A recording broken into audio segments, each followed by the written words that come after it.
Assalamualaikum warahmatullahi wabarakatuh. Perkenalkan, kami dari kelompok 3 yang beranggotakan saya, Arsita Intan Amalia, serta rekan saya, Didit Putra Salsabila, Hikmah Maulidia, Husnul Hasana, Ella Cindy, dan Diva Merinta. Di sini kami akan mempresentasikan tentang mengelola informasi pemasaran untuk meningkatkan customer insight.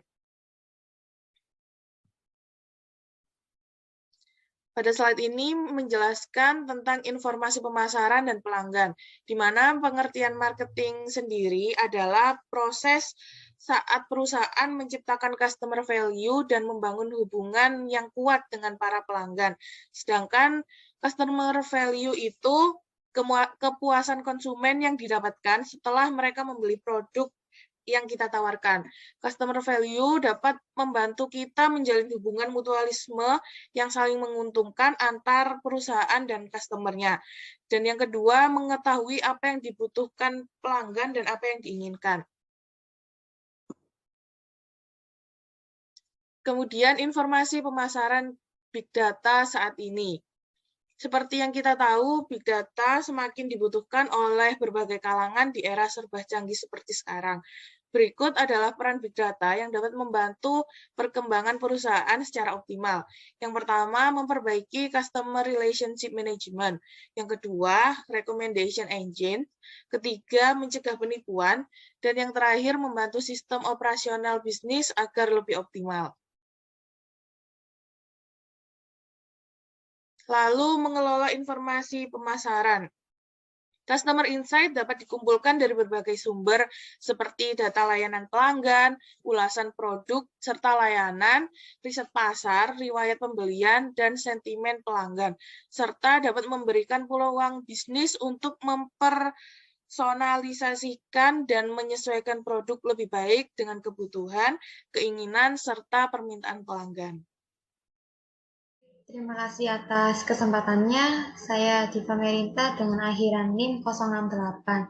Di sini saya akan mempresentasikan tentang menilai kebutuhan informasi dan mengembangkan data.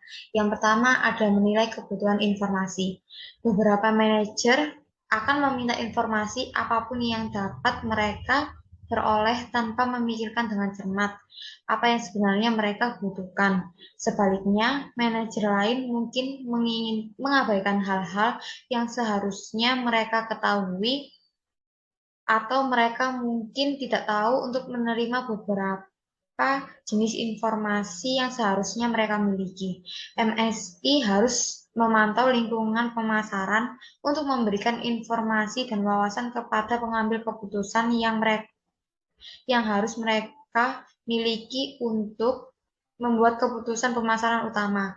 Akhirnya, biaya untuk memperoleh, menganalisis, menyimpan, dan menyampaikan informasi dapat meningkat dengan cepat.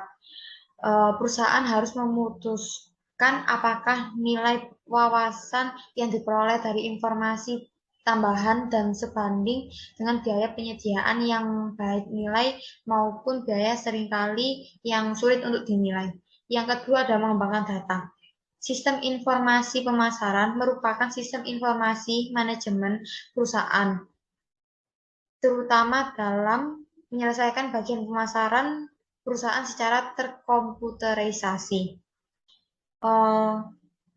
Selain itu, sistem yang menyediakan informasi untuk penjualan, promosi penjualan, kegiatan-kegiatan pemasaran, kegiatan-kegiatan penelitian pasar, dan lain sebagainya yang berhubungan dengan pemasaran. Komponen sistem informasi pemasaran yaitu input, database, output, dan model pemasaran. Terima kasih atas kesempatannya. Perkenalkan, nama saya Husnul Hasana dengan NIM 20210103. Saya akan menjelaskan riset pemasaran. Riset pemasaran itu ada 6. Yang pertama adalah mendefinisikan masalah dan tujuan penelitian. Selain informasi intelijen, pemasaran tentang konsumen, umum, pesaing, dan kejadian pasar. Pemasaran sering membutuhkan studi formal yang menyediakan wawasan atau informasi pelanggan. dan wawasan pasar untuk situasi dan keputusan pemasaran tertentu. Misalnya seperti Starbucks yang ingin tahu bagaimana reaksi pelanggan terhadap item menu sarapan baru. Yang kedua, mengembangkan rencana riset. Setelah penelitian mendefinisikan masalah dan tujuan penelitian, mereka harus menentukan informasi yang tepat yang dibutuhkan untuk mengembangkan rencana dan mengumpulkannya secara efisien, serta menyajikan rencana ke manajemen. Rencana penelitian menguraikan sumber data yang ada dan menjelaskan pendekatan penelitian khusus. Yang ketiga ada mengumpulkan data sekunder. Penelitian biasanya memulai dengan mengumpulkan data sekunder basis data internal perusahaan, memberikan titik awal yang baik, namun perusahaan juga dapat memanfaatkan berbagai macam dari informasi eksternal.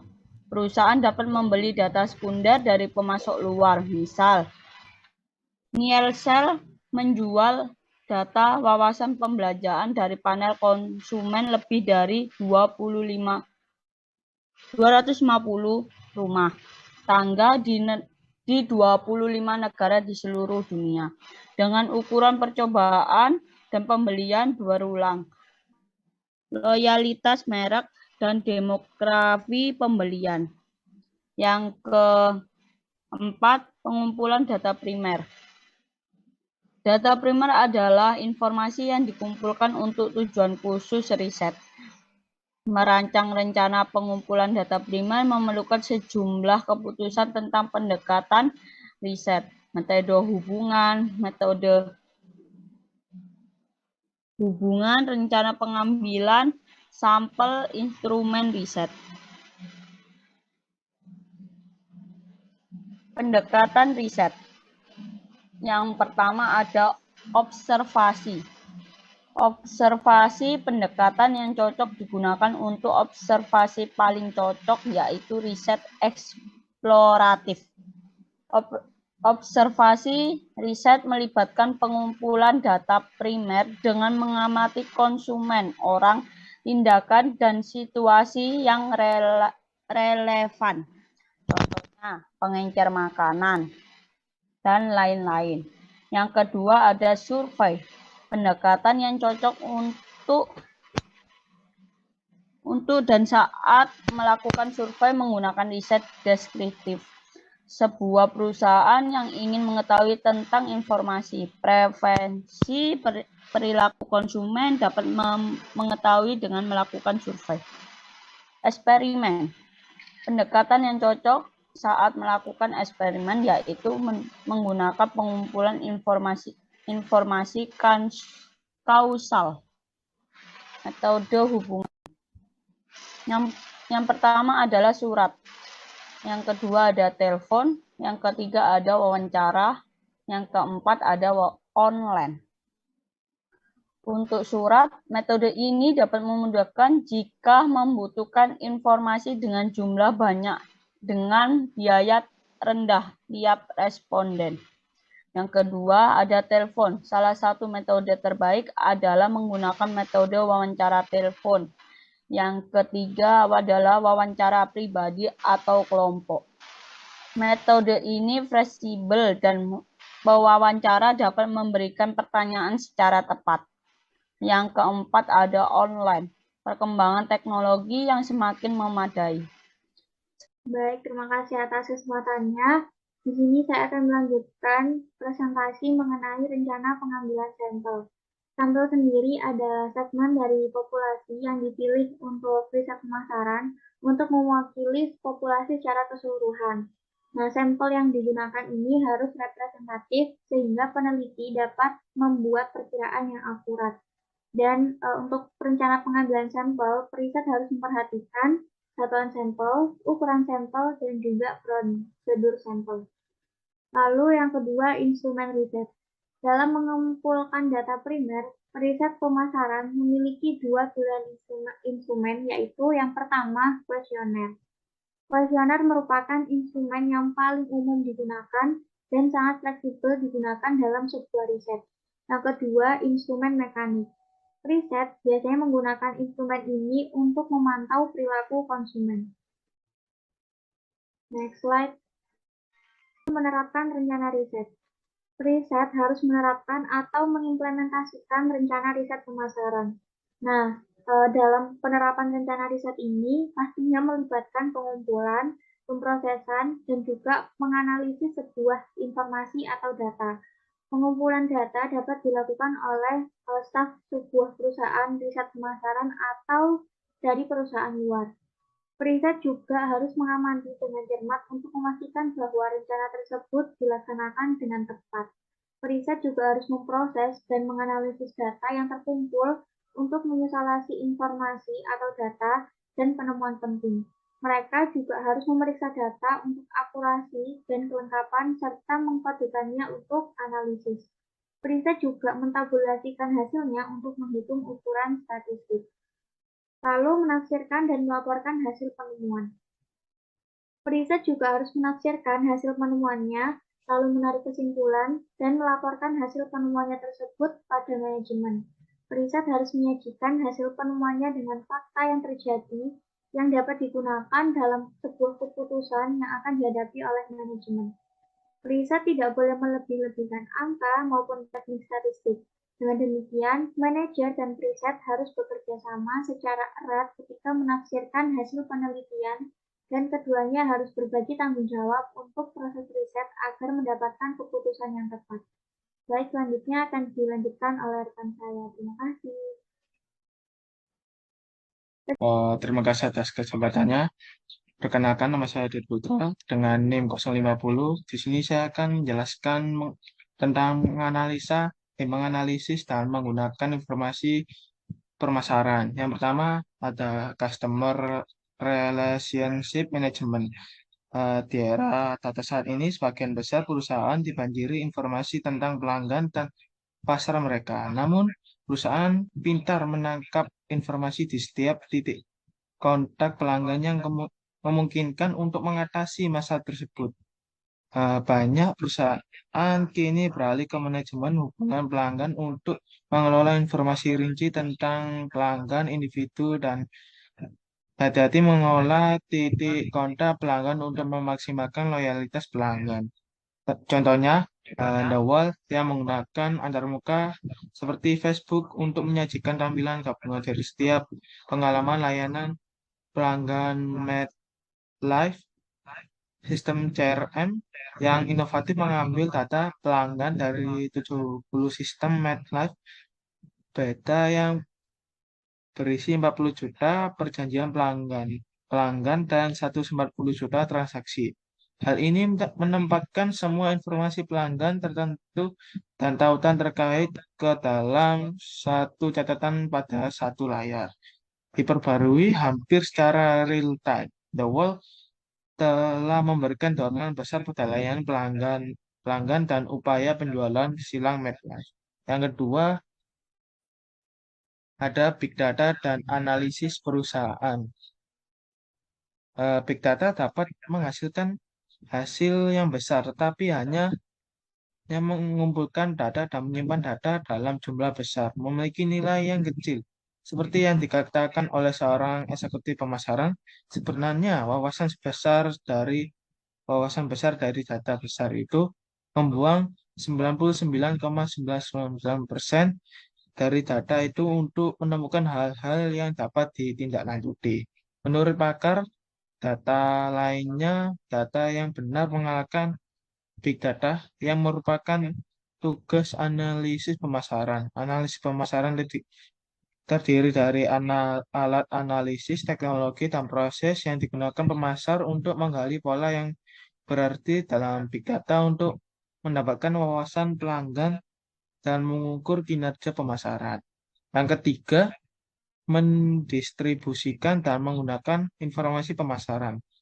Dalam beberapa kasus, ini berarti memberikan manajer laporan kinerja rutin pembaruan intelijen dan laporan hasil studi penelitian, tetapi manajemen pemasaran mungkin juga untuk memerlukan akses ke informasi non-rutin untuk situasi khusus dan keputusan di tempat. Misalnya, manajer penjualan yang memahami masalah dengan pelanggan besar mungkin menginginkan ringkasan penjual dan profitabilitas akun selama setahun terakhir. Banyak perusahaan menggunakan intranet perusahaan dan sistem CRM internal untuk memfasilitasi proses ini.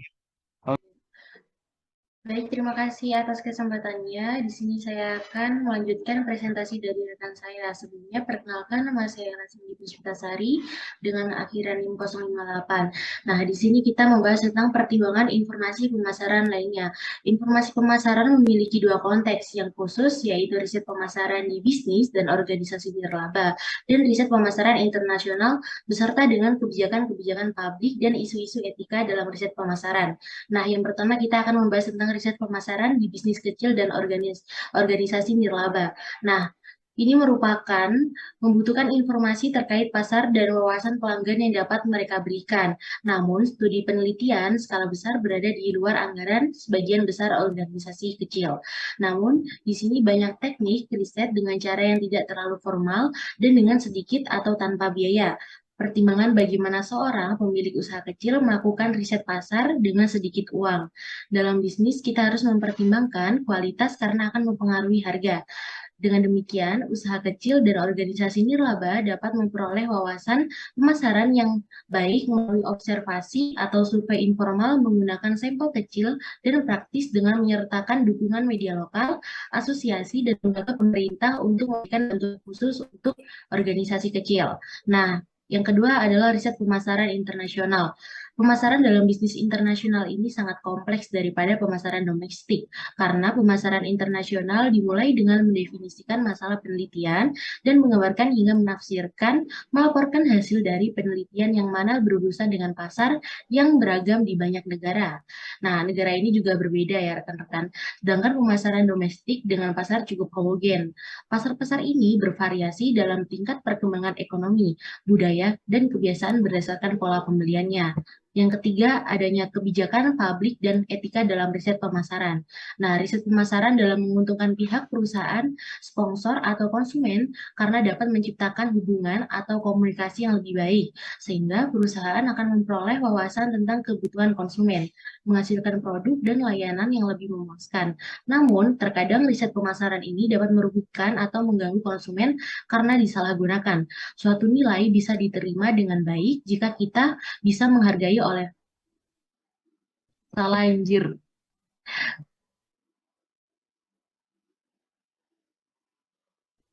Hikmah, hikmah, salah hikmah. Anjir turu deh. Salah, salah, salah, salah. Terus piye? Ulang. C.